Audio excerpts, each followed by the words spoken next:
လက်ကားဆိုင်နေမိမကြီးပြောကုန်ပြီဒါဒီကိုကတော့ကျွန်တော်တို့ဟိုနေ့ကဖုန်းဆက်တဲ့အကိုလားတော့မသိဘူးပေါ့နော်ရန်ကုန်ရောက်နေတာလေကျွန်တော်40လမ်းဆိုင်မှာဝယ်သွားတာပြဖို့တော့များတယ်အဲ့ကိုပေါ့နော်သူကကြတော့ဒီ Note 14 Pro Plus ဝယ်သွားတယ်လို့ပြောပါတယ်ကျွန်တော်တို့12ရက်နေ့ကဖုန်းဆက်တာပေါ့နော်3လပိုင်း12ရက်နေ့ကဖုန်းဆက်တယ်မှန်အစင်းကြောင်းထားလို့ဆိုပြီးကျွန်တော်တို့ဖုန်းဆက်တယ်ကျွန်တော်တို့ဆိုင်ရတာတာဝန်ရှိတဲ့ညီမလေးတွေကလည်းဟိုမှန်ဟုတ်လုံးဝ100ခန်းလုံး free လဲပေးမယ်ပစ္စည်းပေါ်လက်ခောက်လုံးဝမယူဘဲနဲ့လဲပေးမယ်လို့ပြောပါတယ်ဒါပေမဲ့အဲ့ဒီကိုကကြတော့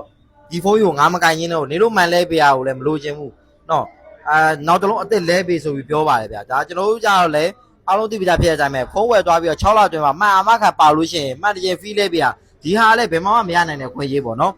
တကယ်လို့မှဒါ15ရက်အတွင်းမှာ factory error ဖြစ်ခဲ့မယ်ဆိုလို့ရှိရင်လည်းနောက်တစ်လုံးပြန်လဲပြီးရဟုတ်တယ်ဒီကိုပြောထားတာကြာ तू ကဝယ်သွားတာတော့2လပိုင်း24ရက်နေ့ကဝယ်တာ2လပိုင်း28ရက်မှာ error ပါတာဆိုလို့ရှိရင်အခုတကယ်လို့ဟိုဖြစ်တယ်ဆိုလို့ရှိရင်28ရက်ဖြစ်တယ်ဆို29ရက်နေ့နဲ့28ရက်ချက်ချင်းဖုန်းဆက်ပြီးတော့ကြောင်းကြလို့ရတယ်အဲ့ဒါဆိုရင် factory error အာမခံ15ရက်အတွင်းပါနေတာဖြစ်တဲ့အတွက်အကိုကြောင့်ဖြစ်တာမဟုတ်ဘူးဖုန်းက factory error ဆိုရင်ညီမလေးတို့အစ်စ်တစ်လုံးချက်ချင်းပြန်လဲပေးမှာပါ error ကတော့စစ်ချိန်လေးကတော့တရက်လောက်တော့ပေးကျင်ပေးရမယ်ပေါ့နော်ဒီကိုကဆက်တဲ့အချိန်မှာတော့28ရက်မဟုတ်ဘဲနဲ့နောက်ထပ်3လပိုင်း12ရက်နေ့မှာဖြစ်သွားတဲ့အတွက်ဒါတော့15ရက်ကတော့ကြော်သွားပါပြီကြော်သွားတဲ့အတွက်အားလုံးသိပြီးသားဖြစ်တဲ့အတိုင်းပဲ6လအတွင်းတော့အကျုံးဝင်နေတာဖြစ်တဲ့အတွက် managing fee လဲပေးမယ်လို့ပြောပါတယ်အဲ့ဒါကိုကိုကအဆင်မပြေဖြစ်သွားတာမျိုးလို့ပြောတော့ကိုကိစ္စနဲ့ပတ်သက်